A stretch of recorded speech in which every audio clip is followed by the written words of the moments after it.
आपने फरमाया फक्र का दौर था और जुनैद के पास इतने पैसे भी नहीं थे कि जुनैद अपने बाल ही कटवा ले, और आप फरमाते शरीयत जितनी इजाजत देती थी ना मेरे बाल उससे भी बढ़ चुके थे, लेकिन मैं माजूर था, पैसे ही नहीं थे बाल कटवाने के। फरमाते मैं इसी हालत में अपने शेख की बारगाह में हाजिर हुआ, आपने बाल देख के फरमाया जुनैद जाओ पहले बाल तो कटवाओ।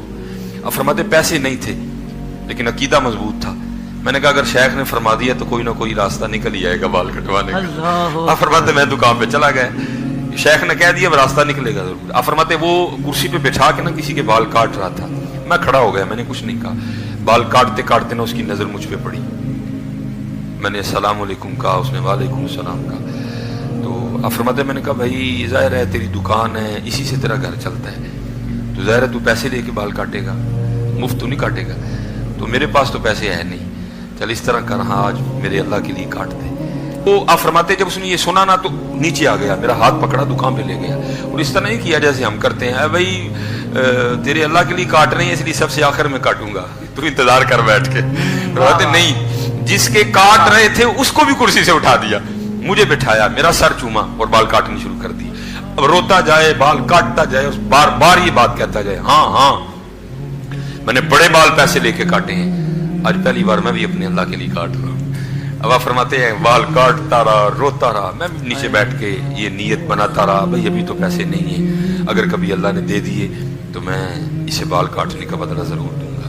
अब फरमाते फिर वो वक्त आया, खलीफा वक्त भी मुरीद हुआ, अबू बकर शिबली मुरीद हुए, अबू बकर वास्ती मुरीद हुए, अमर बिन उस्मान मक्की मुरीद हुए, बड़े बड़े मशाइख मेरे मुरीदीन में शामिल हुए।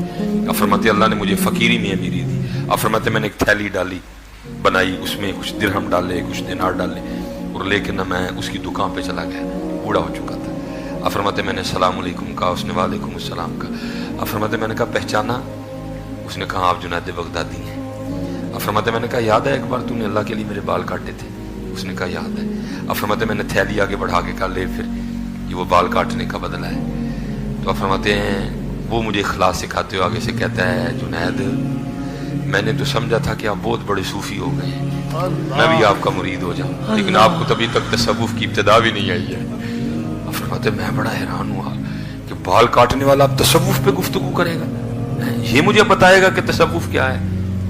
लेकिन क्योंकि बड़े लोग थे हजरत जी, तवाज़ो थी। आप फरमाते हैं मैंने उससे कहा कि भाई फिर क्या है इखलास, तुम बताओ मुझे इखलास क्या है।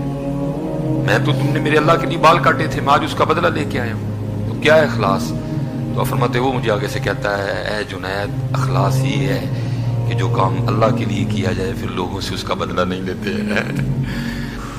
ये चीज निकल गई है। अब लोग कहते हैं जी मैं क्यों करूं, मैं कहता हूं भाई अपने अल्लाह के लिए करो, अपने रसूल के लिए करो, उन्होंने कहा है करने को। बहुत अच्छे। बीवी कहती है जी मैं क्यों करूं, मैं कहता हूं भाई अल्लाह और अल्लाह के रसूल ने कहा इसलिए करो। बहुत अच्छे। खामिन कहता है जी मैं क्यों करूं, मैं कहता हूं भाई अल्लाह और अल्लाह के रसूल ने कहा इसलिए करो। ये जो निकल गया ना जी ये सब खराब हो गया, इसे वापस लाना पड़ेगा, सारा कुछ ठीक हो जाएगा। बहुत अच्छे। ये जो निकल गया ना जी मैं क्यों करूं, भाई अल्लाह ने हुक्म दिया, अल्लाह के रसूल ने हुक्म दिया, अल्लाह के लिए करो। आज इखलास नहीं है। अल्लाह